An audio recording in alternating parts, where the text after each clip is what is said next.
ಉಳ್ಳಾಲದ ವೀರರಾಣಿ ಹಬ್ಬಕ್ಕ ಉತ್ಸವ ಸಮಿತಿಯ ಆಶ್ರಯದಲ್ಲಿ ಇವತ್ತಿನ ಈ ಕಾರ್ಯಕ್ರಮ ಸಂಪನ್ನಗೊಂಡಿದೆ.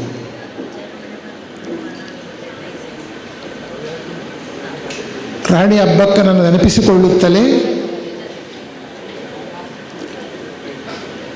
ಬಹುಶಃ ನಾವೆಲ್ಲರಿಗೂ ಗುರುಗಳಾಗಿರುವ, ಊರಿಗೆ ಗುರುಗಳಾಗಿರುವ ಅಮೃತ ಸೋಮೇಶ್ವರರ ನೆನಪನ್ನು ಮಾಡುವ ಈ ಬಹುಮುಖ್ಯ ಸಮಾರಂಭದ ಅಧ್ಯಕ್ಷರೇ, ಎಲ್ಲ ಹಿರಿಯರೇ, ಯಾಕಂದರೆ ಶ್ರೀ ಜಯರಾಮ್ ಶೆಟ್ಟರು ಬಹುಶಃ ನಮ್ಮೆಲ್ಲರಿಗೂ ಅತ್ಯಂತ ಹಿರಿಯರು. ಈ ಉತ್ಸವ ಸಮಿತಿ ಪ್ರಶಸ್ತಿ ವಿತರಣಾ ಸಮಾರಂಭದಲ್ಲಿ ಕಳೆದ ಹಲವು ವರ್ಷಗಳಿಂದ ನಾವೊಂದು ಪದ ಇದೆ, ಆಹೋರಾತ್ರಿ ಅಂತ. ಹಗಲು ഇരുಳು ಕೆಲಸ ಮಾಡ್ತಾ ಇರುವವರು ದಿನಕರ್ ಉಳ್ಳಾಲ್ ಅವರು ಮತ್ತು ಅವರ ಇಡೀ ಬಳಗ ಮತ್ತು ಈ ಸಂಸ್ಥೆ ಎಲ್ಲ ಮುಖ್ಯಸ್ಥರಿದ್ದೀರಿ, ಪ್ರಾಧ್ಯಾಪಕರಿದ್ದೀರಿ, ಸ್ನೇಹಿತರಿದ್ದೀರಿ. ಎಲ್ರಿಗೂ ಮೊದಲಾಗಿ ನನ್ನ ಶುಭಾಶಯಗಳನ್ನು ಸಲ್ಲಿಸಿ ಈ ಸಮಾರಂಭವನ್ನು ಈಗ ನಾವೆಲ್ಲರೂ ಕೈ ಜೋಡಿಸಿ ದೀಪ ಬೆಳಗಿಸಿ ಉದ್ಘಾಟಿಸಿದ್ದೇವೆ. ವಾಸ್ತವಿಕವಾಗಿ ಇದು 9:30ಯಿಂದಲೇ ಈ ಕಾರ್ಯಕ್ರಮ ಉದ್ಘಾಟನೆಯಾಗಿದೆ. 4 ಮಂದಿ ವಿದ್ಯಾರ್ಥಿಗಳು ಬಹುಶಃ ಅಮೃತರ ಬಗ್ಗೆ ಮತ್ತು ರಾಣಿ ಹಬ್ಬಕ್ಕನ ಬಗ್ಗೆ ಮಾತಾಡಿದರಂತೆ. ಎಳೆಯ ಮನಸ್ಸುಗಳು ಅಂಥ ಪ್ರಾತಸ್ಮರಣೀಯರ ಕುರಿತ ಹಾಗೆ ಸ್ಪಂದಿಸುವ ಈ ಕಾರ್ಯಕ್ರಮಕ್ಕೆ, ಪ್ರತಿಕ್ರಿಯೆ ನೀಡುವ ಈ ಕಾರ್ಯಕ್ರಮಕ್ಕೆ ವಿಶೇಷವಾದ ಮಹತ್ವ ಇದೆ ಅಂತ ಭಾವಿಸಿಕೊಳ್ತಾ, ಈ ಸಮಾರಂಭವನ್ನು ಉದ್ಘಾಟಿಸಿರುವ ಹಿನ್ನೆಲೆಯಲ್ಲಿ ಸಂಕ್ಷಿಪ್ತವಾಗಿ ಕೆಲವು ಮಾತುಗಳನ್ನು ನಿಮ್ಮ ಜೊತೆ ಔಚಿತ್ಯದ ನೆಲೆಯಲ್ಲಿ ಹಂಚಿಕೊಳ್ಳುವುದಕ್ಕೆ ನಾನು ಇಷ್ಟಪಡ್ತಾ ಇದ್ದೇನೆ. ಈಗಾಗಲೇ ಪ್ರಾಸ್ತಾವಿಕವಾಗಿ ಹಲವು ಮಾತುಗಳನ್ನು ದಿನಕರ್ ಉಳ್ಳಾಲ್ ಮತ್ತು ನಿರ್ವಹಣೆ ಮಾಡಿದ ಧನಲಕ್ಷ್ಮಿ ಗಟ್ಟಿಯವರು ಹೇಳಿದ್ದಾರೆ. ಅದನ್ನು ನಾನು ಮತ್ತೆ ಹೇಳಲಿಕ್ಕೆ, ಪ್ರಸ್ತಾವ ಮಾಡಲಿಕ್ಕೆ ನಾನು ಹೋಗುವ ಅಗತ್ಯ ಇಲ್ಲ. ದಿನಕರ್ ಉಳ್ಳಾಲ್ ಅವರು ಎಲ್ಲಿದ್ದಾರೆ? ಅವರಿಗೆ ಗೊತ್ತಾಗಿದೆ ಚಿನ್ನಪ್ಪ ಗೌಡ್ರಿಗೆ ಸ್ವಲ್ಪ ವಯಸ್ಸಾಗಿದೆ ಅಂತ. ಹಾಗೆ ನಿನ್ನೆ ಸಂಜೆ ಫೋನ್ ಮಾಡಿದರು, ಇವತ್ತು ಬೆಳಿಗ್ಗೆ 10 ಗಂಟೆಗೆ ಪುನಃ ನೆನಪಿಸಿದರು. ನಾನು ಬರ್ತಾ ಇದ್ದೇನೆ, ಆನ್ ದಿ ವೇ ಅಂತ ಹೇಳಿದೆ. ಇಲ್ಲೊಂದು 8-10 ನಿಮಿಷ ಇಲ್ಲಿ ಗೇಟು ಬಂದಾಗಿತ್ತು. 10:15ಕ್ಕೆ ಮುಟ್ಟುವ ಆಲೋಚನೆ ಇತ್ತು ನನಗೆ. ಮತ್ತು ಈ ಪರಿಜ್ಞಾನ ಸಂಸ್ಥೆಯ ಪರಿಜ್ಞಾನ ನನಗಿಲ್ಲ. ಅದರ ಪರಿಜ್ಞಾನ ಸರಿ ಇಲ್ಲದೆ ನನ್ನ ತಲೆಯಲ್ಲಿ ಅಮೃತರು ಅಂದರೆ ಆನಂದಾಶ್ರಮ ಅಂತ ಒಂಥರ, ನೀವು ಹೇಳದಿರ್ತಿದ್ರೆ ನಾನು ಆನಂದಾಶ್ರಮಕ್ಕೆ ಒಂದು ಸುತ್ತು ಮಾಡಿ ಬರ್ತಿದ್ನೋ ಏನೋ ಗೊತ್ತಿಲ್ಲ. ಹಾಗೆ ಇಲ್ಲಿ ಸ್ವಲ್ಪ ಆಚೆ ಈಚೆ ಎಡವಟ್ಟಾದದ್ರಿಂದ ಒಂದು 5-10 ನಿಮಿಷ ತಡ ಆಯಿತು. ಹಾಗಾಗಿ ನಾನು ನಿನ್ನೆ ಮತ್ತು ಇವತ್ತು ನೆನಪಿಸ್ತಲೇ ಇದ್ದರು, ಕಾರ್ಯಕ್ರಮ 10:30ಗೆ ಆರಂಭ ಆಗ್ತದೆ, 10:30ಗೆ ಆರಂಭ ಆಗ್ತದೆ ಅಂತ. ಅದು ನೆನಪಿಸಿದ್ದು ಯಾಕೆ ಅಂದರೆ ನನಗೆ ವಯಸ್ಸಾಗಿದೆ ಅಂತ ಅವರಿಗೆ ಗೊತ್ತಾಗಿದೆ, ಹಾಗೆ ಅಂತ ಅಂದುಕೊಂಡಿದ್ದೇನೆ ನಾನು.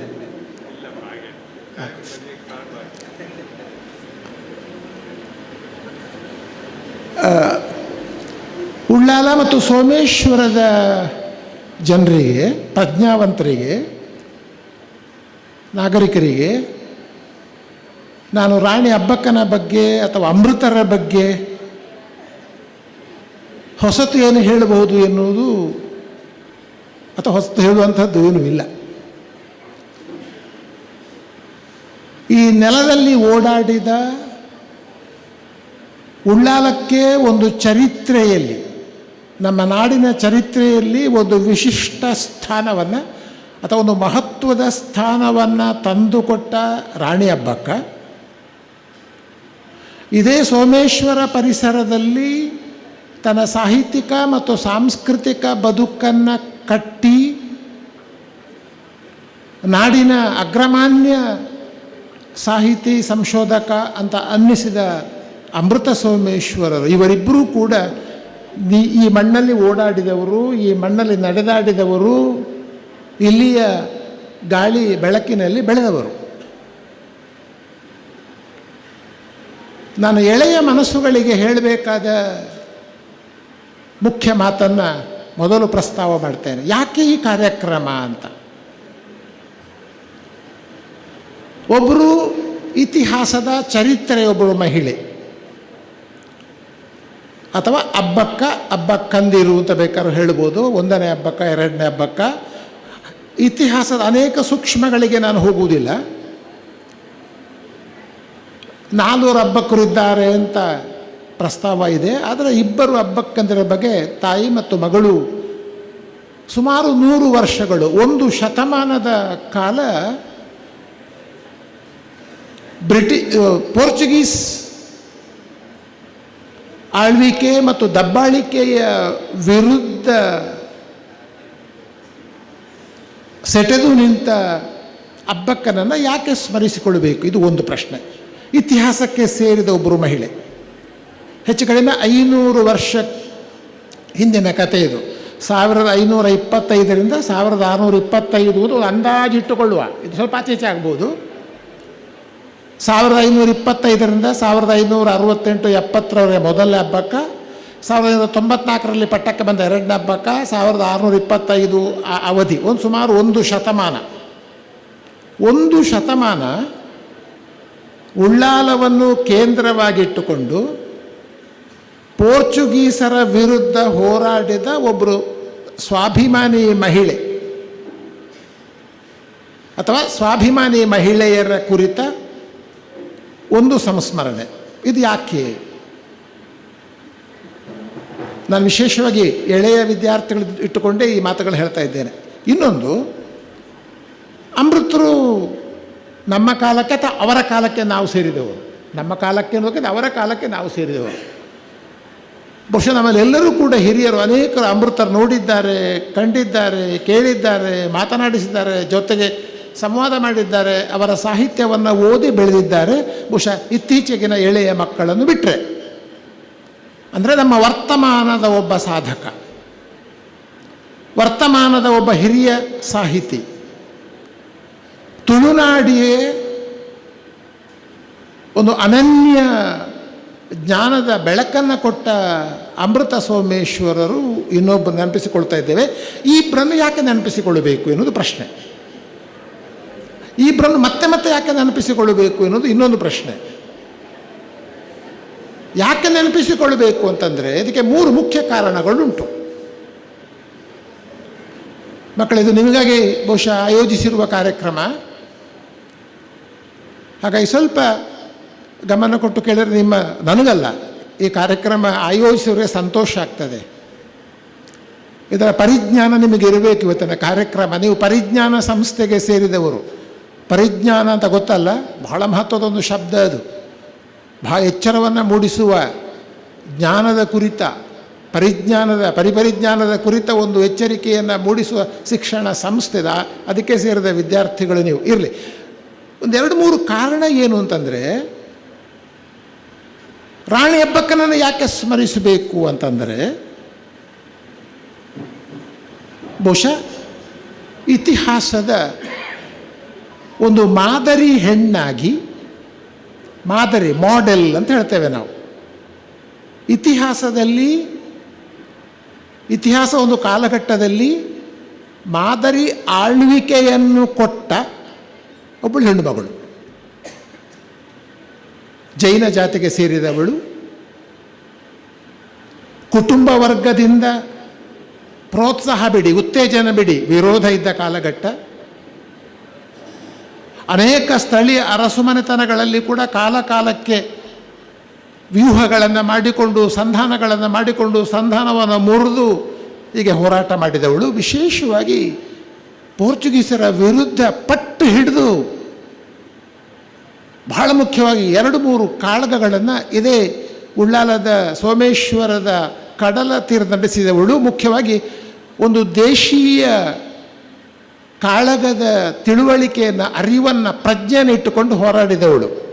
ನೀವು ನಂಬುತ್ತೀರೋ ಇಲ್ಲವೋ, ನಮ್ಮಲ್ಲಿ ಒಣಗಿದ ತೆಂಗಿನ ಗರಿ ಉಂಟು, ಅದರ ಸೂಟೆ, ಆ ಒಣಗಿದ 100 ಸೂಟೆ ಅಥವಾ ಗರಿಗಳ ಕಟ್ಟನ್ನು ಕಟ್ಟಿ ಅದಕ್ಕೆ ಬೆಂಕಿ ಹಚ್ಚಿ ಬಹಳ ಚಾಣಾಕ್ಷತನದಿಂದ ಪೋರ್ಚುಗೀಸರ 2 ಹಡಗುಗಳ ಮೇಲೆ ಕೊಳ್ಳಿ ಇಟ್ಟು ಅವರ ದಿಕ್ಕೆಡಿಸಿದ ಅಥವಾ ಅವರನ್ನು ಸೋಲಿಸಿದ, ಅವಮಾನ ಮತ್ತು ಸೋಲಿಸಿದ ಒಬ್ಬಳು ಮಹಿಳೆ ಅಂತ ಆ ಕಾಲಕ್ಕೆ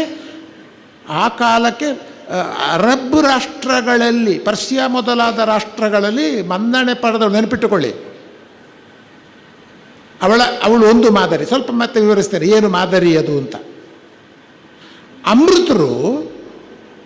ಅಮೃತರು ಒಬ್ಬರು ಗುರುಗಳಾಗಿದ್ದವರು. ವಿವೇಕಾನಂದ ಕಾಲೇಜಲ್ಲಿ ಬಹಳ ಕಾಲ, ಒಂದು 24 ವರ್ಷ ಬೋಧನೆ ಮಾಡಿದವರು. ಈ ಭಾಗದ, ಕರ್ನಾಟಕದ, ದೇಶದ ಮತ್ತು ವಿದೇಶದ ಅನೇಕ ಸಂಸ್ಕೃತಿ ವಿದ್ವಾಂಸರಿಗೆ, ಅಧ್ಯಯನಕಾರರಿಗೆ ಮಾರ್ಗದರ್ಶನ ಕೊಟ್ಟವರು. ನಮ್ಮ ಯಕ್ಷಗಾನದ ಭವಿಷ್ಯವನ್ನು, ತುಳು ಜಾನಪದ ಅಧ್ಯಯನದ ಭವಿಷ್ಯವನ್ನು ಒಂದು 50 ವರ್ಷಕ್ಕೆ ಮೊದಲೇ ಆ ಕಾಣಿಕೆಯನ್ನು ಕಂಡವರು. ಇದು ಮುಂದೆ 50 ವರ್ಷಗಳಲ್ಲಿ ಏನಾಗಬಹುದು ಅಂತ ಒಂದು ಅರ್ಥದಲ್ಲಿ ಅದು ಅಮೃತರಿಗೆ ಮಾತ್ರ ಸಾಧ್ಯ ಇತ್ತು ಅಂತ ಕಾಣ್ತದೆ.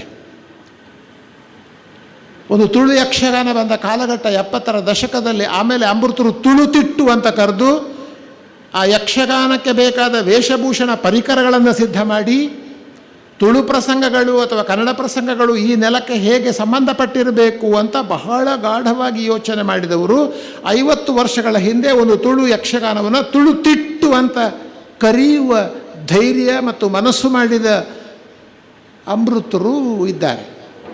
ಅವರನ್ನು ನೆನಪಿಸಿಕೊಳ್ತಾ ಇದ್ದೇವೆ. ಅಂದರೆ ಒಂದು, ನಾವು ಬದುಕನ್ನು ಹೇಗೆ ಕಟ್ಟಿಕೊಳ್ತೇವೆ ಅಂದರೆ, ಒಂದು ಪಾಠ, ಲೆಸನ್ನ ಹೇಳ್ತೇವೆ ನಾವು. ಇತಿಹಾಸದ ಪಾಠಗಳಿಂದ ನಾವು ಬದುಕನ್ನು ಕಟ್ಟಿಕೊಳ್ತೇವೆ. ಸಾಹಿತ್ಯದ ಓದಿನಿಂದ ನಾವು ಬದುಕನ್ನು ಕಟ್ಟಿಕೊಳ್ತೇವೆ. ವಿಶೇಷವಾಗಿ ಮಕ್ಕಳಿಗೆ ಹೇಳೋದು ನಾವು ಹೇಗೆ ನಮ್ಮ ಬದುಕನ್ನು ರೂಪಿಸಿಕೊಳ್ತೇವೆ ಅಂದರೆ ಇತಿಹಾಸದ ಓದಿನಿಂದ. ಇತಿಹಾಸದ ಓದು ಯಾಕೆ ಅಂದರೆ ಅದು ಕೆಲವು ನಮಗೆ ಪಾಠಗಳನ್ನು, ಲೆಸನ್ ಫ್ರಮ್ ದಿ ಹಿಸ್ಟ್ರಿ ಅಂತ ಹೇಳ್ತೇವೆ. ಇತಿಹಾಸದ ಪಾಠಗಳು ಅಂತ ಹೇಳೋದು. ಇತಿಹಾಸದ ಪಾಠಗಳನ್ನು ಯಾಕೆ ಓದ್ತೇವೆ ಅಂದರೆ ಅದು ನಮಗೆ ಕೆಲವು ಪಾಠಗಳನ್ನು ಕಲಿಸ್ತದೆ. ಸಾಹಿತ್ಯವನ್ನು ಯಾಕೆ ಓದ್ತೇವೆ ಅಂತಂದರೆ ಅದು ನಮಗೆ ಒಂದು ಬದುಕನ್ನು ಹೇಗೆ ಕಟ್ಟಿಕೊಳ್ಳಬೇಕು ಅಂತ. ಯಾಕಂದರೆ ಆ ಸಾಹಿತ್ಯ ಒಂದು ಅನುಭವದ ಮೇಲೆ ನಿಂತಿರ್ತದೆ. ನೆನಪಿಟ್ಟುಕೊಳ್ಳಿ, ಅಮೃತರ ಬರವಣಿಗೆ ಇರ್ಬೋದು, ಶಿವರಾಮ ಕಾರಂತರ ಬರವಣಿಗೆ ಇರ್ಬೋದು, ಅದು ಅನುಭವದ ಮೇಲೆ ಕಟ್ಟಿದ ಸಾಹಿತ್ಯ. ಅದು ಅನುಭವದ ಮೇಲೆ ಕಟ್ಟಿದ್ದು. ಅಂದರೆ ಅವರ ಅನುಭವದ ಮೇಲೆ ಕಟ್ಟಿದ ಸಾಹಿತ್ಯವನ್ನು ಓದಿದರೆ ನಮಗೊಂದು ಅನುಭವ ಸಿಗುತ್ತದೆ ಅಂತ. ಮೂರನೆಯದು, ನಿಮ್ಮ ದಿನನಿತ್ಯದ ಅನುಭವಗಳಿಂದ ನಾವು ಬದುಕನ್ನು ಕಟ್ಟಿಕೊಳ್ತೇವೆ. ಇತಿಹಾಸದ ಪಾಠದಿಂದ, ಸಾಹಿತ್ಯದ ಓದಿನಿಂದ, ಗುರುಗಳ ಆದರ್ಶದಿಂದ ಮತ್ತು ನಮ್ಮ ಜೀವನ ಅನುಭವದಿಂದ ನಾವು ಬದುಕನ್ನು ಕಟ್ಟಿಕೊಳ್ಳುತ್ತೇವೆ. ನಮ್ಮ ಬದುಕನ್ನು ನಾವು ಕಟ್ಟಿಕೊಂಡದ್ದು, ನಾವೆಲ್ಲರೂ ಬದುಕನ್ನು ಕಟ್ಟಿಕೊಂಡದ್ದು ಹೀಗೆಯೇ. ನಾವೆಲ್ಲರೂ ನಿರ್ವಾತದ ಬದುಕನ್ನು ಕಟ್ಟಿಕೊಂಡವರಲ್ಲ. ಬೇರೆ ಬೇರೆ ಕಡೆಯಿಂದ ಪಾಠಗಳನ್ನು ಕಲ್ತಿದ್ದೇವೆ ನಾವು. ಇಂಥವ್ರು ನಮಗೆ ಮಾದರಿ. ಅನೇಕ ಗುರುಗಳಿರ್ತಾರೆ. ಒಬ್ಬ ಗುರುಗಳು ಎಲ್ಲ ವಿಷಯಗಳಲ್ಲ. ಒಬ್ಬೊಬ್ಬ ಗುರು ಒಂದೊಂದು ಕಾರಣಕ್ಕೆ ನಮಗೆ ಆದರ್ಶ ಅಂತ ಕಾಣ್ತಾನೆ. ಅದು ನಾವು ಆಯ್ಕೆ ಮಾಡಿಕೊಳ್ಳಬೇಕು. Selection is ours. We have to select. We must be very choosy, very selective. ನನಗೆ ಯಾವುದು ಮಾದರಿ ಅಂತ. ಹಾಗಾಗಿ ರಾಣಿ ಅಬ್ಬಕ್ಕಳ ಹಾಗೆ ಆಗು, ಇಂಪಾಸಿಬಲ್. ವಿವೇಕಾನಂದನ ಹಾಗೆ ಆಗು, ಇಂಪಾಸಿಬಲ್. ಹಾಗೆ ಆಗಲಿಕ್ಕಾಗೋದಿಲ್ಲ. ಆದರೆ ಅವರಿಂದ ನಾವು ಪ್ರೇರಣೆಯನ್ನು ಪಡೆದು ನಮ್ಮ ಕಾಲದಲ್ಲಿ ನಮ್ಮ ಕಾಲ, ಯಾಕಂದರೆ ಅವ್ರದ್ದು ಕಾಲಘಟ್ಟ ಬೇರೆ. ಎಲ್ಲ ವ್ಯಕ್ತಿತ್ವಗಳು ಕೂಡ ಒಂದು ಕಾಲಘಟ್ಟದ ಉತ್ಪನ್ನ. ನೆನಪಿಟ್ಟುಕೊಳ್ಳಿ, ರಾಣಿ ಅಬ್ಬಕ್ಕ ಕೂಡ ಮಧ್ಯಯುಗೀನ ಕಾಲಘಟ್ಟದ ಒಂದು ವ್ಯವಸ್ಥೆಯ ಉತ್ಪನ್ನ. ಅಂದರೆ ಹಾಗೆ ರೂಪುಗೊಂಡದ್ದು ಅವಳ ವ್ಯಕ್ತಿತ್ವ. ಅದು ಅವಳಿಗೆ ಬಂಗಾಡಿ ಅರಸರ ಮದುವೆ ಆಯಿತು, ಸಂಸಾರದಲ್ಲಿ ವಿರಸ ಬಂತು, ಜಗಳ ಆಯಿತು, ಹೀಗೆಲ್ಲ ಅನೇಕ ವೈಯಕ್ತಿಕ ಕಾರಣಗಳುಂಟು ಅವಳ ಬದುಕಿನಲ್ಲಿ. ಆದರೆ ಒಂದು ನಿಷ್ಠೆ. ನಾವು ಯಾಕೆ ಅವಳೊಂದು ಮಾದರಿ ಹೆಣ್ಣು ಅಂತ ಕರಿತೇವೆ, ಅಮೃತರನ್ನು ಯಾಕೆ ನಾವು ಒಂದು ಆದರ್ಶ ವ್ಯಕ್ತಿ ಅಂತ ಹೇಳ್ತೇವೆ, ಅವರ ಸಾಹಿತ್ಯ ನಮಗೆ ಯಾಕೆ ಮುಖ್ಯವಾಗುತ್ತದೆ ಅಂತಂದರೆ ಅದು ನಮಗೆ ನಮ್ಮ ಬದುಕನ್ನು ಕಟ್ಟಿಕೊಳ್ಳುವುದಕ್ಕೆ ಮತ್ತು ಒಂದು ಬದುಕನ್ನು ಮುನ್ನಡೆಸುವುದಕ್ಕೆ, ನಮ್ಮ ಬದುಕಿನ ದಾರಿಗಳನ್ನು ಸ್ಪಷ್ಟಪಡಿಸಿಕೊಳ್ಳುವುದಕ್ಕೆ ದಾರಿಗಳನ್ನು ಸೂಚಿಸ್ತದೆ ಅಂತ. ಹಾಗಾಗಿ ಈ ಕಾರ್ಯಕ್ರಮ ಭಾಳ ಸಂಕ್ಷಿಪ್ತವಾಗಿ ಹೇಳಿದ್ದು. ಹಾಗಾಗಿ ಈ ಕಾರ್ಯಕ್ರಮ ಮಕ್ಕಳ ದೃಷ್ಟಿಯಿಂದ ಎಷ್ಟು ಮುಖ್ಯವಾಗ್ತದೆ ನಮಗೆಲ್ಲರಿಗೂ ಕೂಡ. ಈಗ ನಮಗೆ ಇಷ್ಟು ವಯಸ್ಸಾದರೂ ಕೂಡ ಅಮೃತರನ್ನು ಯಾಕೆ ಮತ್ತೆ ಮತ್ತೆ ನೆನಪಿಸಿಕೊಳ್ತೇವೆ ಅಂತ ಒಂದು ತುಳುವಿನ ಅಧ್ಯಯನ ಮಾಡುವಾಗ ಅಂದುಕೊಳ್ತೇವೆ, ಅಮೃತರು ಇದ್ದಿದ್ದಾರೆ ಅಂತ. ಒಂದು ಸಂಶಯ ಬಂದಾಗ ನೆನಪಿಸಿಕೊಳ್ತೇವೆ, ಅಮೃತ ಇದ್ದಿದ್ದರೆ ಕೇಳಬಹುದಾಗಿತ್ತು ಅಂತ, ಅಥವಾ ಅಮೃತ ಇದ್ದಿದ್ದರೆ ಇದಕ್ಕೆ ಹೇಗೆ ಉತ್ತರ ಕೊಡ್ತಿದ್ರು ಅಂತ. ಇದರ ಪ್ರತಿಕ್ರಿಯೆ ಹೇಗಿರ್ತಿತ್ತು ಅಂತಂದರೆ ಅದನ್ನು ಒಂದು ಅರ್ಥದಲ್ಲಿ ಟೈಮ್ಲೆಸ್, ಕಾಲಾತೀತವಾಗಿ ಒಬ್ಬ ವ್ಯಕ್ತಿ ಪ್ರಸ್ತುತನಾಗುವುದು ಅಂತ ಅರ್ಥ. ಬಿಯಾಂಡ್ ಟೈಮ್ ಹೇಳ್ತೇವೆ ನಾವು. ಅಮೃತರು, ರಾಣಿ ಅಬ್ಬಕ್ಕ ಅವರೆಲ್ಲ ಕಾಲಾತೀತ ವ್ಯಕ್ತಿಗಳು, ಕಾಲವನ್ನು ಮೀರಿ ನಿಲ್ಲುವವರು, ಕಾಲಕ್ಕೆ ಅತೀತವಾಗಿ ಬದುಕುವವರು. ಹಾಗಾಗಿ ಅಮೃತರು ಯಾವತ್ತೂ ಬದುಕುತ್ತಾರೆ. ಅಮೃತ ಇಲ್ಲ ನಮ್ಮೊಂದಿಗೆ. ಅವರು ಜನವರಿ 6, 2024 ನಾಡ್ದು ಬರುವ ಜನವರಿಗೆ ಆಗುವ 2 ವರ್ಷ ಅವು ತೀರಿ ಆಗ್ತದೆ. 88-90 ವರ್ಷದಲ್ಲಿ ಇರ್ತಾಯಿದ್ರು. ಅವ್ರು ಹುಟ್ಟಿದ್ದು 1935 ಸೆಪ್ಟೆಂಬರ್ 27 ಅಂತ ನನ್ನ ನೆನಪು. ಇವತ್ತು ಜೂನ್ 27 ಅಲ್ಲ, ಜೂನ್ ಜುಲೈ ಆಗಸ್ಟ್ ಸೆಪ್ಟೆಂಬರ್ 27ಕ್ಕೆ ಹುಟ್ಟಿದವರು. ತಾರೀಕು ಇವತ್ತು 27 ಇವತ್ತು ಕೂಡ. ಅಮೃತರು ಹುಟ್ಟಿದ ದಿನಾಂಕವೇ, ತಿಂಗಳಲ್ಲ, ವರ್ಷ ಅಲ್ಲ, ಅದರ ದಿನಾಂಕವೇ. 90 ವರ್ಷ ಆಗ್ತಿತ್ತು ಅವರು ಇರ್ತಾ ಇದ್ದರೆ. ಅಮೃತರು ಯಾಕೆ ನಮಗೆ ಪ್ರಸ್ತುತರಾಗ್ತಾರೆ ಅಂತ ನಾನು ಹೇಳ್ತಾ ಇದ್ದೆ. ನಾನು ಕಾಲಾತೀತ. ಈಗ ಮನುಷ್ಯ, ಒಬ್ಬ ವ್ಯಕ್ತಿ ನಿಧನಗೊಂಡ ಮೇಲೆಯೂ ಕೂಡ ಯಾಕೆ ಅವರ ಬದುಕು ನಮಗೆ ಒಂದು ಮಾರ್ಗದರ್ಶ ಆಗ್ತದೆ ಅಂದರೆ, ಒಂದು ಪದ ಉಂಟು ನಮ್ಮಲ್ಲಿ, ಪ್ರಾತಸ್ಮರಣೀಯರು ಅನ್ನೋದು ಪದ ಬಳಸ್ತೇವೆ ನಾವು. ನಮ್ಮ ಹೆತ್ತವರು ನಮಗೆ ಯಾವಾಗಲೂ ಪ್ರಾತಸ್ಮರಣೀಯರೇ. ಹೆತ್ತವರು ಪ್ರಾತಸ್ಮರಣೀಯರೇ, ಗುರುಗಳು ಪ್ರಾತಸ್ಮರಣೀಯರೇ, ಅಮೃತರು ಪ್ರಾತಸ್ಮರಣೀಯರು, ರಾಣಿ ಹಬ್ಬಕ್ಕ ಪ್ರಾತಸ್ಮರಣೀಯರು. ಬೆಳಗ್ಗೆದ್ದು ನೆನಪಿಸಿಕೊಳ್ಳಬಹುದಾದ ಒಂದು ವ್ಯಕ್ತಿತ್ವ. ಯಾಕೆ ಅಂದರೆ ಅವರು ನಮ್ಮ ನೆನಪಿನಲ್ಲಿ ಬದುಕುತ್ತಾ ಇರ್ತಾರೆ ಅಂತ. ಈಗ ಅಮೃತರು ಇಲ್ಲ ಹೇಳೋದಲ್ವ, ಅಮೃತರು ಚಿರಂಜೀವಿ ಅಂತ ಯಾಕೆ ಹೇಳೋದು ಅಂತಂದರೆ, ಅವರು ನಮ್ಮೆಲ್ಲರ ನೆನಪಿನಲ್ಲಿ ಬಹಳ ಕಾಲದಿಂದ ಬದುಕುತ್ತಾ ಇದ್ದಾರೆ. ಆ ನೆನಪನ್ನು ಮತ್ತೆ ಮತ್ತೆ ತಂದುಕೊಳ್ಳುವುದಕ್ಕೆ ದಿನಕರ್ ಉಳ್ಳಾಲ್ ಅವರು, ಇವರೆಲ್ಲ ನಿಮ್ಮ ತಂಡದವರು ಸಂಸ್ಮರಣ ಕಾರ್ಯಕ್ರಮವನ್ನು ಮಾಡ್ತಾ ಇರುವಂಥದ್ದು, ಪ್ರಶಸ್ತಿಯನ್ನು ಕೊಡ್ತಾ ಇರುವಂಥದ್ದು. 1997ರಲ್ಲಿ ಮೊದಲ ಹಬ್ಬಕ್ಕ ಉತ್ಸವ ಇಲ್ಲಿ ಆದದ್ದು ನಿಮಗೆ ಗೊತ್ತಿರಬೇಕು. ಆಗ ನೆನಪಿಸಿಕೊಂಡರು ಕೂಡ. ಆಗ ತುಳು ಸಾಹಿತ್ಯ ಅಕಾಡೆಮಿ ವಿವೇಕರಿಗಳ ಅಧ್ಯಕ್ಷರಾಗಿದ್ದರು, ಅಮೃತ ಸದಸ್ಯರಾಗಿದ್ದರು. ರಾಣಿ ಅಬ್ಬಕ್ಕನ ಉತ್ಸವವನ್ನು ಉಳ್ಳಾಲದಲ್ಲಿ ಮಾಡಬೇಕು ಅಂತ ಮೊದಲ ಪ್ರಸ್ತಾವನೆ ಕೊಟ್ಟವರೇ ಅಮೃತರು. ಇದನ್ನು ವಿವೇಕರೇ ಜ್ಞಾಪಿಸಿಕೊಳ್ತಾರೆ. ಇಲ್ಲಿ ಯಾಕಂದರೆ ಸ್ವಲ್ಪ ಕೋಮು ಸೂಕ್ಷ್ಮ ಅಂತ ಹೇಳ್ತೇವೆ, ಸ್ವಲ್ಪ ಸೆನ್ಸಿಟಿವ್ ಏರಿಯಾ ಆದದ್ದರಿಂದ ಇಲ್ಲಿ ಸೌಹಾರ್ದತೆ ಬೇಕು. ಎಲ್ಲ ಸಮುದಾಯದವರು ಸೌಹಾರ್ದವಾಗಿ ಈ ಪರಿಸರದಲ್ಲಿ ಬದುಕಬೇಕು. ಅದಕ್ಕೊಂದು ಆದರ್ಶಪ್ರಾಯಳಾಗಿ ಅಬ್ಬಕ್ಕ ಇದ್ಲು. ಮೊಗವೀರ ಮತ್ತು ಅವಳ ಆದರ್ಶ ಎಷ್ಟು ಅಂತಂದರೆ, ಒಂದು ಮೊಗವೀರ ಹುಡುಗ ಮತ್ತೊಂದು ಜೈನ ಹುಡುಗಿ ಅಂತರ್ಜಾತೀಯ ಮದುವೆ ಬಂದಾಗ ಅಬ್ಬಕ್ಕ ಅದಕ್ಕೆ ಒಪ್ಪಿಗೆಯನ್ನು ಮತ್ತು ಅದಕ್ಕೆ ಸಮರ್ಥನೆಯನ್ನು ಕೊಟ್ಟಿದ್ಲು ಅಂತ ಉಲ್ಲೇಖ ಬರ್ತದೆ. ಅಂಥ ಜಾತ್ಯತೀತ ಮನೋಧರ್ಮ ಇರುವವಳು. ಅವಳ ಸೈನ್ಯದಲ್ಲಿ ಮುಸ್ಲಿಂ ಹಿಂದೂಗಳು ಎಲ್ಲ ವರ್ಗದವರನ್ನು ಸೇನೆಯಲ್ಲಿ ಸೇರಿಸಿಕೊಂಡಿದ್ದವಳು. ರೈತ ವರ್ಗಕ್ಕೆ ಬೇಕಾದ ಅನೇಕ ಅಭಿವೃದ್ಧಿಪರ ಯೋಜನೆಗಳು, ತೋಡಿಗೆ ಕಟ್ಟ ಕಟ್ಟಿಸುವಂಥದ್ದು, ಸೇತುವೆಗಳನ್ನು ಕಟ್ಟಿಸುವಂಥದ್ದು, ಮಾರ್ಗಗಳನ್ನು ಮಾಡಿಸುವಂಥದ್ದು, ಬೆಳೆಗಳ ಸಂರಕ್ಷಣೆಗೆ ಬೇಕಾದದ್ದು. ಎಷ್ಟರ ಮಟ್ಟಿಗೆ ಅಂತಂದರೆ, ಮಣೇಲ್ನಲ್ಲಿ ಅವಳು ಸಂತೆ, ರೈತರು ಬೆಳೆದ ವಸ್ತುಗಳನ್ನು ಅಂದರೆ ತರಕಾರಿ ಮತ್ತು ಉತ್ಪಾದನೆಗಳನ್ನು ಮಾರುವುದಕ್ಕೆ ಆ ಕಾಲಕ್ಕೆ ಸಂತೆ ಫೇರ್ ಏರ್ಪಡಿಸಿದ್ಲಂತೆ, ಜನಗಳಿಗೆ ಬೇಕಾಗಿ. ಅನೇಕ ಪೋರ್ಚುಗೀಸರು ವಿಧಿಸಿದ ತೆರಿಗೆಗಳನ್ನು ಮನ್ನಾ ಮಾಡಿದ್ದಾಳೆ ಅವಳು. ಬೆಳೆಗಳಿಗೆ ಒಳ್ಳೆಯ ಉತ್ಪಾದನೆ, ಮಾರುಕಟ್ಟೆ ಬೆಲೆ ಸಿಕ್ಕುವ ಹಾಗೆ ಮಾಡಿದ್ದಾಳೆ. ಅದನ್ನು ವಿದೇಶಗಳಿಗೆ ಮಾರಾಟ ಮಾಡಿದ ಅಂದರೆ ಸಾಗಿಸಿ ಮಾರಾಟ ಮಾಡಿದ್ದಾಳೆ.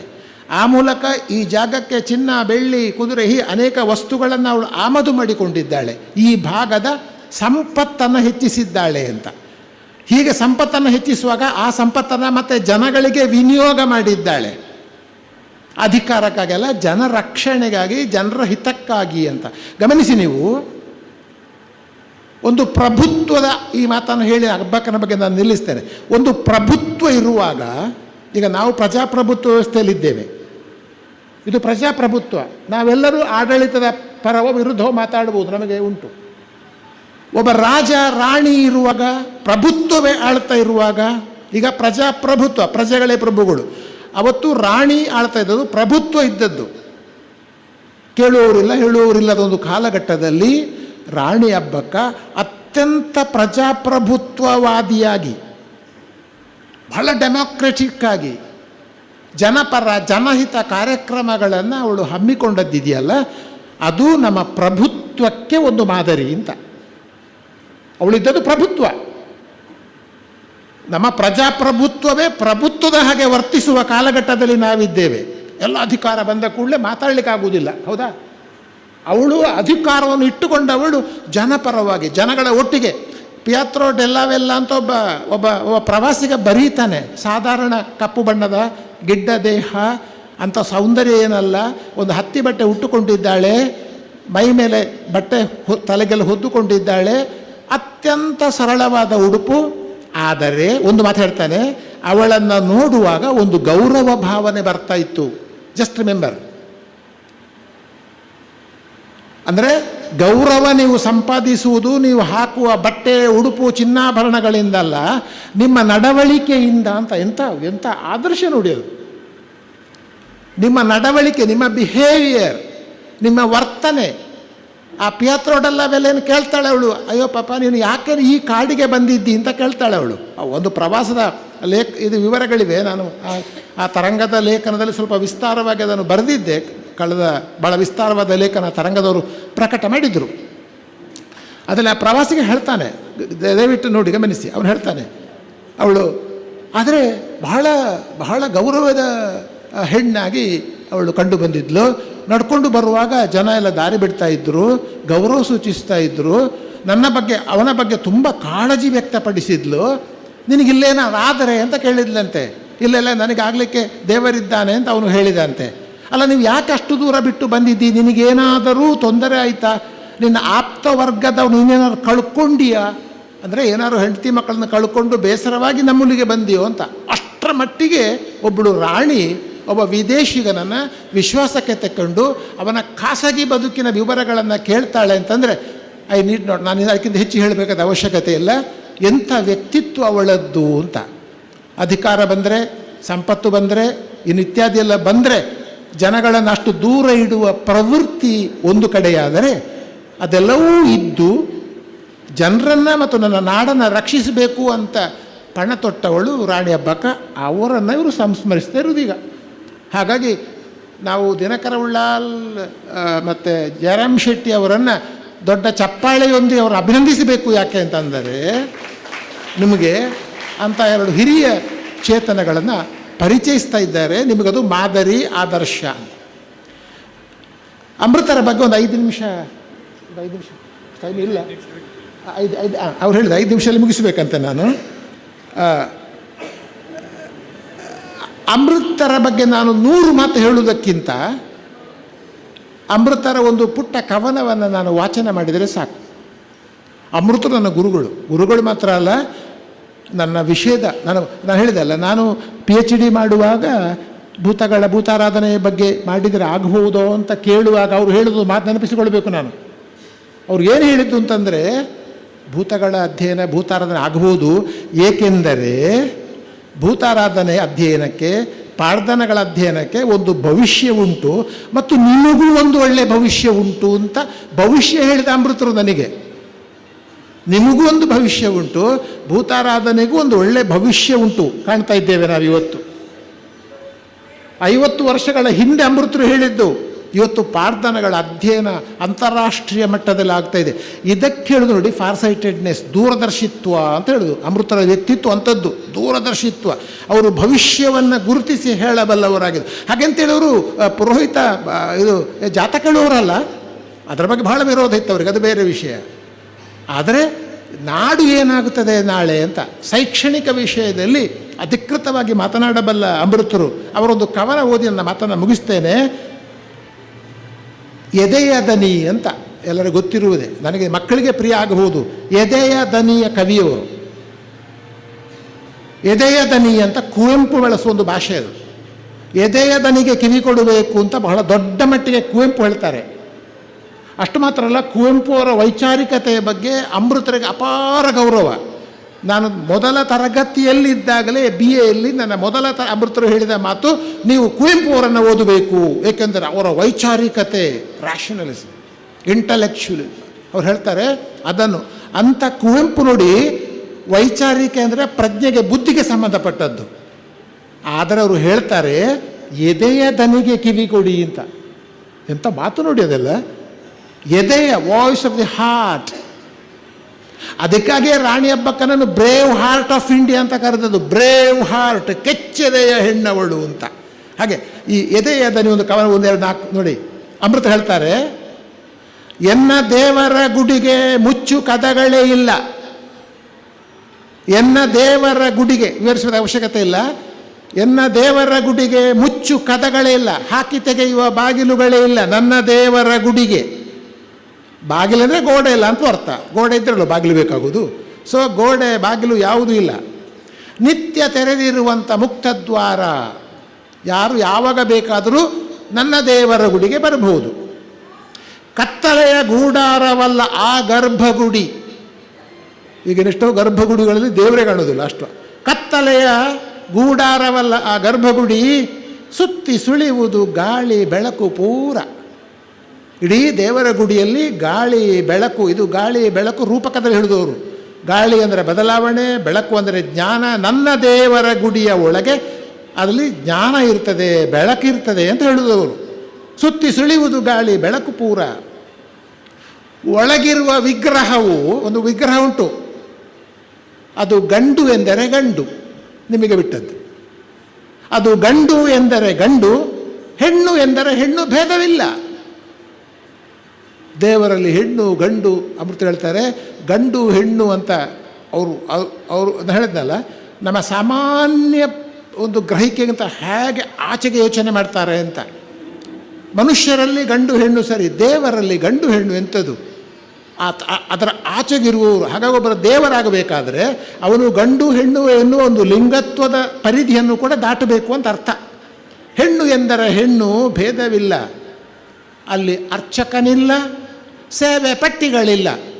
ದೇವಸ್ಥಾನಕ್ಕೆ ಒಂದು ದೊಡ್ಡ ಪಟ್ಟಿ ಹಾಕ್ತಾರೆ, ಯಾವ ಕರ್ಪೂರ ಆರತಿ, ಹೂವಿನ ಆರತಿ, ಕುಂಕುಮ ಎಲ್ಲ ಉಂಟಲ್ಲ ಪಟ್ಟಿ. ಇವರ ದೇವರ ಗುಡಿಗೆ ಹೋಗುವಾಗ ಅಲ್ಲಿ ಅರ್ಚಕನಿಲ್ಲ, ಸೇವೆ ಪಟ್ಟಿಗಳಿಲ್ಲ. ಭಾವವಿದ್ದವರೇ ಅರ್ಚಕರು ಎಲ್ಲ. ನಿಮಗೆ ಭಾವ ಉಂಟೋ, ದೇವರ ಮೇಲೆ ಒಂದು ಭಾವ ಭಯ ಭಕ್ತಿ ಉಂಟೋ, ನಿಮಗೊಂದು ನಂಬಿಕೆ ಉಂಟೋ, ದೇವರ ಇದ್ದಾನೆ ಅಂತ ಉಂಟೋ, ಅವರೆಲ್ಲರೂ ಅರ್ಚಕರೇ ಅಂತ. ಎಲ್ಲರೂ ಅರ್ಚಕರೇ. ಮಡಿ ಮೈಲಿಗೆಯ ಶಾಸ್ತ್ರ ವಿಧಿ ನಿಷೇಧದ ಸೂತ್ರ ಕೆಡೆಯಿಲ್ಲ. ಅರ್ಹತೆ ಶ್ರದ್ಧೆಯೊಂದೇ. ಅಲ್ಲಿ ಪೂಜೆ ಮಾಡುವವರಿಗೆ ಇರುವ ಅರ್ಹತೆ ಅಂದರೆ ಶ್ರದ್ಧೆ ಮಾತ್ರ. ಶ್ರದ್ಧೆ, ಬದುಕಿನ ಶ್ರದ್ಧೆ, ಜೀವನ ಶ್ರದ್ಧೆ. ಮಹಿಳೆ ವಿಗ್ರಹಕ್ಕೆ ನೀರೆರೆದು ಪೂಜಿಸಬಹುದು. ಸುಳ್ಳು ಸೂತಕ ಭೀತಿ ಇಲ್ಲವೆಂದೇ. ನೋಡಿ, ಇಲ್ಲವೆಂದೇ ಅಥವಾ ಇಲ್ಲವೆಂದೇ ಹಾಗೆ ಹೇಳ್ತಾ ಇದ್ದೇನೆ ನಾನು. ಅಲ್ಲಿ ಮಹಿಳೆ, ಸುಳ್ಳು ಸೂತಕ, ಇದೆಲ್ಲ ಅಮೃತರು ತುಂಬ ಕಡೆಗಳಲ್ಲಿ ಒಂದು ಹಗಲು ಮೈಲಿಗೆ ಅಂತ ಒಂದು ಕವನ ಉಂಟು ಅವ್ರದ್ದು. ಅಲ್ಲಿಯೂ ಕೂಡ ಅರ್ಚಕರ ಅನೇಕ ಅವ್ಯವಹಾರಗಳನ್ನು ನಾವು ಅಮೃತರು ನೋಡುವಾಗ ಬಹಳ ಮೃದು ಅಂತ ಹೇಳ್ತಾರೆ. ಪಾಪ ಅಂತ ನಿಮ್ಗೆ ಗೊತ್ತಿಲ್ಲ, ಪಾಪದ ಒಳಗಡೆ ಅಂದರೆ ಆ ಮೃದುತ್ವದ ಒಳಗಡೆ ಎಂಥ ಕಠೋರ ನಿಲುವುಗಳು ಕಠೋರ. ಒಪ್ಪಂದ ಕಾಂಪ್ರಮೈಸ್ ಮಾಡುವವರಲ್ಲ ಅವರು, ಅದರಲ್ಲೆಲ್ಲ ಹೇಳುವವರೇ. ಆದರೆ ವ್ಯವಹಾರದಲ್ಲಿ, ಸಂಬಂಧದಲ್ಲಿ ತುಂಬ ಸೌಹಾರ್ದ, ತುಂಬ ಮೃದು.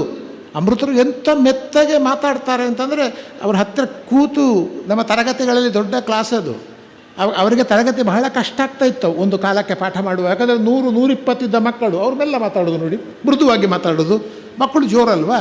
ಆದರೆ ಅವರ ಮೃದು ಮಾತು ಮತ್ತು ಅವರ ಒಂದು ವಿದ್ಯಾರ್ಥಿಗಳ ಮೇಲೆ ಪ್ರೀತಿಯೇ ಅವರು ತರಗತಿಗಳನ್ನು ನಿಯಂತ್ರಣ ಮಾಡ್ತಾ ಇದ್ದರು. ಸರಿ, ಸೂತ್ರ ಸರಳತೆಯೇ ಪೂಜಿಸುವ ಮಂತ್ರ, ಮಾನವತೆಯಂಗಣದಿ ವಿಪುಲಾವಕಾಶವಿದೆ, ಮೊಳಗುತಿಹುದಿಲ್ಲಿ ವಿಶ್ವಾಸ ಮಂತ್ರ. ವಿಶ್ವಾಸವೇ ಅಲ್ಲಿ ಮಂತ್ರ, ಎನ್ನ ದೇವರ ಗುಡಿ, ಎನ್ನ ಎದೆಯ ದನಿ ಅಂತ ಅಮೃತ ಹೇಳ್ತಾರೆ.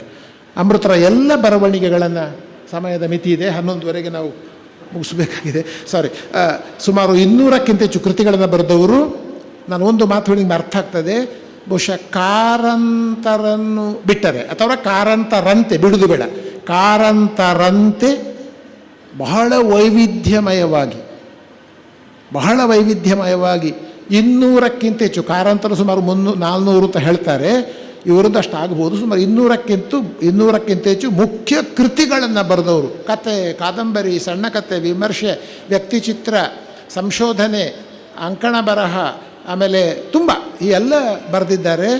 4 ಕೃತಿಗಳ ಹೆಸರು ಹೇಳ್ತೇನೆ. ಒಂದು, ಅವರು ಬೇರೆ ಯಾವುದು ಬೇಡ, ಅವರ ಯಕ್ಷಗಾನ ಸಂಪುಟ, ಕೃತಿ ಸಂಪುಟ, ಮೋಯ ನಿಘಂಟು, ನಾಟಕ ಸಂಪುಟ, ಪಾಡ್ದನಗಳ ಸಂಪುಟ, ಈ 4 ಕೃತಿಗಳು ಸಾಕು ಅಮೃತರ ಹೆಸರನ್ನು ಚಿರಸ್ಥಾಯಿಯನ್ನಾಗಿಡುವುದಕ್ಕೆ, ಅಮೃತರನ್ನು ಚಿರಸ್ಥಾಯಿಯನ್ನಾಗಿಡುವುದಕ್ಕೆ ಈ 4 ಸಂಪುಟಗಳ ಸಾಕು. ಅದರ ಬಗ್ಗೆ ಹೆಚ್ಚು ಹೇಳುವುದಕ್ಕೆ ಅವಕಾಶ ಇಲ್ಲ. ಆದರೆ ದಯವಿಟ್ಟು ಇಷ್ಟು ಮಾತುಗಳನ್ನು ಕೇಳಿ ಆದ ಮೇಲೆ ಅವರ ಎಲೆಗಿಳಿ ಆಗ್ಬೋದು, ಮಾನವತೆ ಗೆದ್ದಾಗ ಕಥಾ ಸಂಕಲನ ಉಂಟು, ಯಾವುದಾದ್ರೂ ಒಂದು ಪುಸ್ತಕವನ್ನಾದರೂ ಓದುವ ಪ್ರಯತ್ನವನ್ನು ಮಕ್ಕಳು ಮಾಡಿ ಅಂತ ಹೇಳ್ತಾ ನಿಮಗೆಲ್ಲರಿಗೂ ಶುಭಾಶಯವನ್ನು ಸಲ್ಲಿಸಿ, ಆ 2 ಹಿರಿಯ ಚೇತನಗಳಿಗೆ ಮತ್ತೆ ನನ್ನ ಗೌರವ ಸಲ್ಲಿಸಿ ಇವರೆಲ್ಲರಿಗೂ ವಂದಿಸಿ ನನ್ನ ಮಾತನ್ನು ಮುಗಿಸ್ತೇನೆ. ನಮಸ್ಕಾರ.